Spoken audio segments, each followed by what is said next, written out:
Conor, I'll give you credit where credit is due. First things first, you're the first athlete I've ever interviewed that is dressed better than me. I just want that on the record, okay? So congratulations on that. But I gotta ask you this question.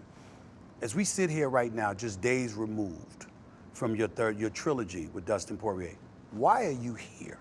Why are you here considering all that you've accomplished in your life and in your career? Why are you here for this fight? I love the thrill of it, Stephen. I love it all. I love the fight. I love the business about it. I love everything about it. People ask me that all the time, why am I here? Am I too accomplished to be here, but it's what I love to do. It's all I do.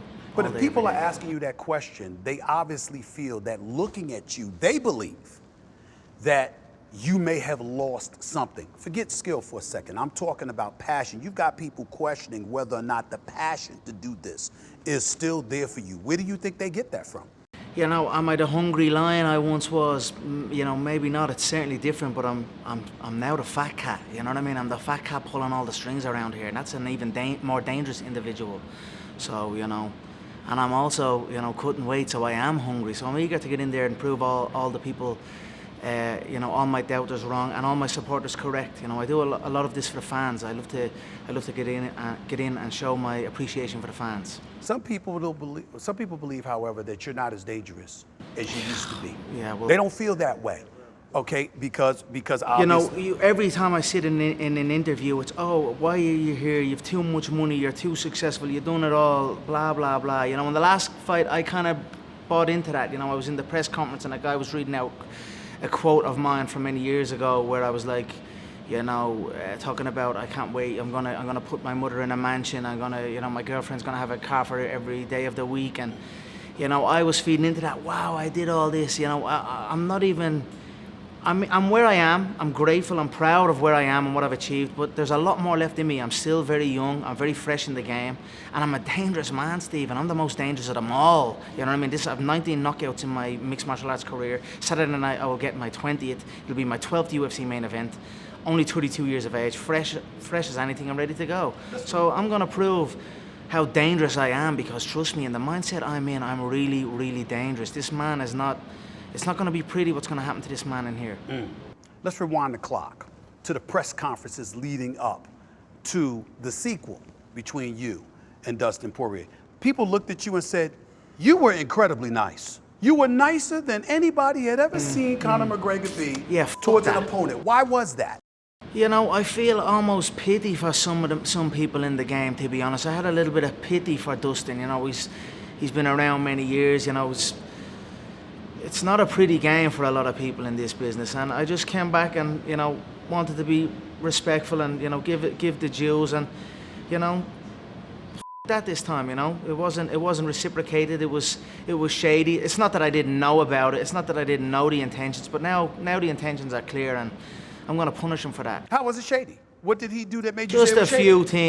Just a few things. You're on national television. Tell us what are those few things? It's been noted throughout the build-up with certain things, with certain discussions we've had, and just shady behavior. I'm not in the business of explaining any of it, but no, the man is going to pay for it.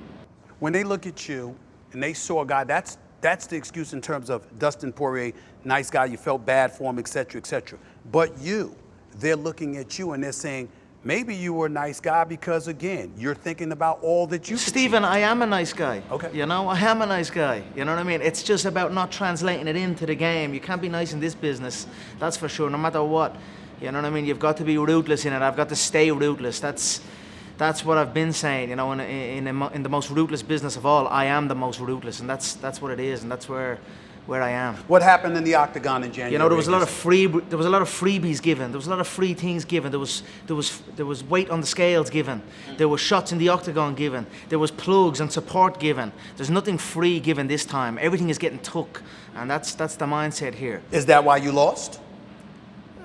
Yeah, I would say so. There's a few things, a tactical. I wasn't, like I said, I pitied the man. To be honest with you, I wasn't.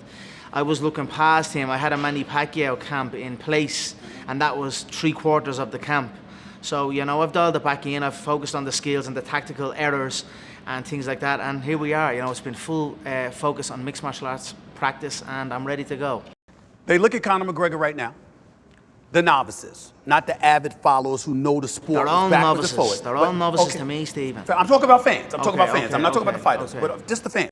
Watching you fight, they've seen you lose to Nurmagomedov. They saw him wrestle and maul and grapple. They saw you lose to Dustin Poirier, and they said those calf kicks really hit you. I know what I peeled from it was that, excuse me, that leg, that front leg of yours was ready to go. Don't forget he also shot for the legs 20 seconds in. You know, almost as fast as the Dagestani. The Dagestani shot for the legs for the takedown 15 seconds into the first round. Dustin was 20 seconds. You know, they know what's what. They can say what they want. They know the danger that they face. Now it's, you know, I understand. They fight me afraid. They dive for the legs. They try and stall positions. They shell up. They look to kick the legs. There's things I'm aware of now, and I've made adjustments, and I look forward to, you know, correcting it. I became a fan of this sport in large part for watching somebody like you knock people out. You know, my record in mixed martial arts competition is 19 wins and 1 loss. I only count knockouts. Dustin's record is 13 wins, 2 losses. The only thing that's final in this business is a knockout. All the other the decisions, the taps, all that means nothing to me. I'm coming to take a man's head off, and that's it. You know what I mean? I was aiming to put a few holes in his head the last time. Now I'm going to put a few holes in his head and send it into the bleachers. What about somebody that looks at Conor McGregor and said, "Excuse me, sir, that just happened to you"? What do you say to them about that? Yeah, well, here we go again. I'm back. You know what I mean? So let's go. I look at it and I say to myself, right now, Conor McGregor, you don't want to stand straight up with him still because he'll put you to sleep. He'll knock you out. But if you grapple him, if you calf kick him, excuse me, you mess with his lower extremities, that's hard for him to take. That's not the fight that Conor McGregor wants to, because he fought Floyd Mayweather. He was talking about fighting Manny Pacquiao. Yeah. He's addicted to the knockout, addicted to striking. Yeah. If you go away from that, that's how you beat Conor McGregor. To that you say what? Yeah, well, just try it now. Try it now. You know what I mean? This is I'm opening up the targets, opening up the toolbox. You know what I mean? It's just about going into my toolbox. It's vast. You know what I mean? My stances, my approaches, my attacks, my shots. So I'm gonna whip out all the weapons here, and I'm aware of what, you know, that panic shot, the panic in his body. I see it all written all over him. I saw it in the first fight when I sparked him. You know, I even saw it in the second fight. I just was, you know, wanted to pat him on the head almost, you know. That's kind of the way I felt with it, but that's gone now. It's on now. I'm interjecting because he actually admitted it was almost like a flash KO. You hit him, you caught him in the I first sent an round. electric bolt through his body multiple times. He said you caught him, but you didn't follow up. Why not? Because here's another thing, because I was trying to get the rounds. I wanted to get rounds in, but then I realized I'm not paid by the fucking hour here. There's none of that going on this time, trust me on that. I sent electric bolts through his entire body, from his head to his toes. You can see him rattled in the octagon in the first round, and in the second round he was out on his feet. So he knows it as well as I know it, and it's gonna be a butchering. Let me rewind back and get a little personal with you here about something. I did a little research, doing a little reading, and I heard that Conor McGregor was once a plumber's apprentice. That's right. I'm back on the building sites now, Stephen. I'm back on the building sites. That's my mindset. Yes. I'm Forbes, the highest paid athlete on the Forbes list this year, but now in my mind I'm back on the sites. I'm back on the building sites with a high vis and a hard hat and a hammer in my hand. I'm asking this question because in doing that research, I read that your parents didn't want you to get into this game. You even got into a fight with your dad until you told him one day, you're going to see I'm going to be a millionaire. And you told him that, and you obviously accomplished that goal. When that conversation was going on with my parents, you were in the same boat as my parents. There was no game. It wasn't I was getting into a game. There was no game. I made this game. I built it up. My father said to me, at the time I think it was Chuck Liddell and Tito and those guys that were kind of, you know, and it was like, how much do they make? Can you make a living out of it? And you couldn't. So I'm just trying to convince, I'm going to make a living out of this. I'm going to make it a business where you can make it a living. And that was basically it. So, you know, they didn't know what it was. You know, but that's where I'm going. Because you accomplished those goals, obviously making your family proud. You got you're a proud papa for Conor Jr., all of the stuff that you've accomplished, all the great things that you've achieved in your career. Is it possible that no matter what you say, that you're sitting back knowing that everything's gonna be all right no matter what? That's the fire that people is questioning whether or not that's still there with Conor McGregor because of that. Yeah. Well, what do you say to that? I mean, I'm coming in to kill this man.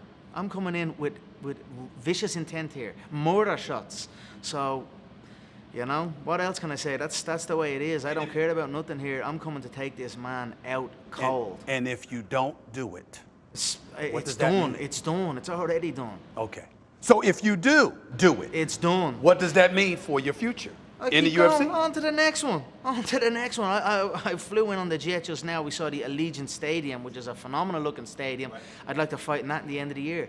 This is what I love to do. Against man. who? I'm born and bred to do this. Like I said, you can go back way in time. My name, my family name, were bred on the battlefield, swinging pickaxes on the back of a horse. You know what I mean? That's where the McGregor name comes from. We come from the Scottish Highlands. We're warriors. It's all I know. It's all we know. So I'm going to be doing it for a long, long time yet. When you say a long, long time, like you said, you're 32 years of age. How long are we talking? 332. That's, you know what I mean? I'm doing this until the day I go out. You know what I mean? If you look at Tyson came back at a phenomenal performance against Roy Jones Jr. And I was, you know, it was great to see Tyson come back like that. It was great to see Roy as well. I was very impressed with the performance. People walk away from the sport. It's not like your physical body lets you down. It's just the mental fatigue of it all. You know what I mean? Tyson said a quote that I was interested in. He said, "What would Cuss say to you if he was to Customado. What would Yes. Customado say to you now that you're coming back?" He said, "What took you so long?" And I agree with that. You know what I mean? I'm going to keep going, and that's it. You'll never get rid of me. This game is mine. This city, Las Vegas, is mine. This world is mine. Saturday night, I'm going to show that. And I asked this question because I also read about, and people talk about things like this where, okay, it's the fame and people think about, okay, so I've got fame and I'm comfortable and that might be the reason. Where in fact the reason might be the people that you got to ward off because everybody wants a piece of you once you're that champion. Yeah. Kamaru Usman spoke about being a champion and how tough that He is. is a bum of a thing. Don't mind him. You know, Don't mind Usman? there's no celebrity, there's no fame. That thing is nada, nothing, not even on the radar of anything. Fame and celebrity, there's pitfalls for it. But I am no celebrity. People mistake me for a celebrity. I break people's faces for money and bounce. That's what I do. So Saturday night, I'm going to do it again. Who's next, assuming you beat Dustin? I will go for that lightweight belt. The lightweight belt, of course. Okay. Oliveira, the Brazilian.